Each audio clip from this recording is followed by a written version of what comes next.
आरोप ही लगने, आरोप तो हर हालत में लगने। आतिशी को ना बनाते, सौरभ भारद्वाज को बनाते थे, उनके ऊपर भी आरोप लगते। कैलाश गहलोत को बनाते थे, उनके ऊपर भी आरोप लगाते। बीजेपी का काम ही क्या है? आरोप लगाओ, रोटी खाओ, आरोप लगाओ, रोटी खाओ, आरोप लगाओ, रोटी खाओ। दुनिया रोटी में घी लगा के खाती है, रोटी में आरोप लगा के खाते हैं। दुनिया रोटी दाल के साथ खाती है, आरोपों के साथ खाते हैं। दुनिया रोटी के साथ सलाद खाती है, ये आरोपों के साथ खाते हैं। इनका काम ही सिर्फ एक यही है, 100 करोड़ का घोटाला, 100 करोड़ का घोटाला। आज तक तो 1 रुपया बरामद नहीं हुआ। 100 करोड़ का घोटाला है कहाँ? आरोप ही तो है अभी तक भी। और आप सोच रहे हैं कि उन्हें जब बेल मिली है, उसके बारे में तो मैं पहले कह ही चुका हूँ।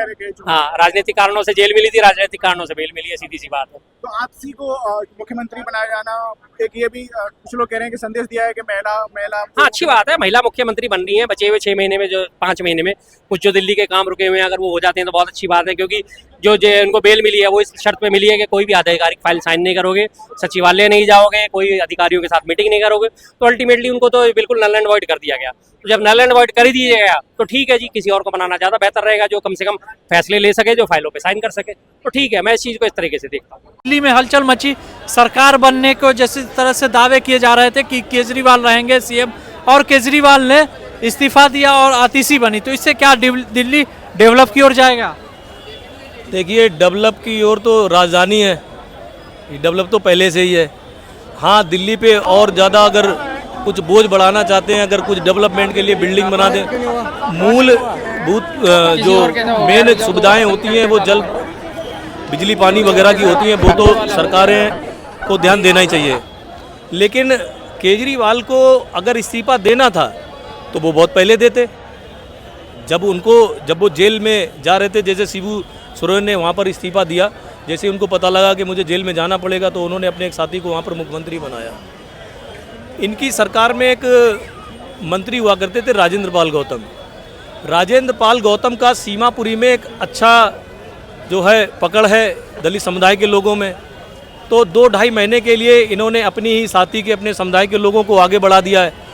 तो मैं तो कहता हूं कि अगर इस देश में, क्योंकि नेता पैदा होता है, मर जाता है, लेकिन लोकतंत्र जिंदा रहता है। पूरे देश में हमेशा एक चीज़ की चर्चा होती है कि दलित आखिरकार अपने ब्रेन का उपयोग कब करेगा, वो कब राजा बनेगा। इनके पास मौका था, ये 2.5 महीने के लिए बना देते। हो सकता है कि 2.5 महीने में कोई अच्छा नेता इनको मिल जाता, इनके ना रहने के बाद में इनकी पार्टी को वो आगे बढ़ाता, विचारधारा को आगे बढ़ाता। तो अब जो इलेक्शन होगा, खैर ये तो है ही है कि दिल्ली में अभी भी 60-70% जनता है जो केजरीवाल के साथ में है, और मुख्यमंत्री भी वही बनेंगे। लेकिन मेरा मानना ये है कि वो उनको इस मुद्दे पे भी थोड़ा चर्चा करना चाहिए था, क्योंकि राजेंद्र पाल गौतम को पार्टी से बाहर निकलना एक यही मुद्दा था कि उनकी विचारधारा को इन्होंने एक्सेप्ट नहीं किया।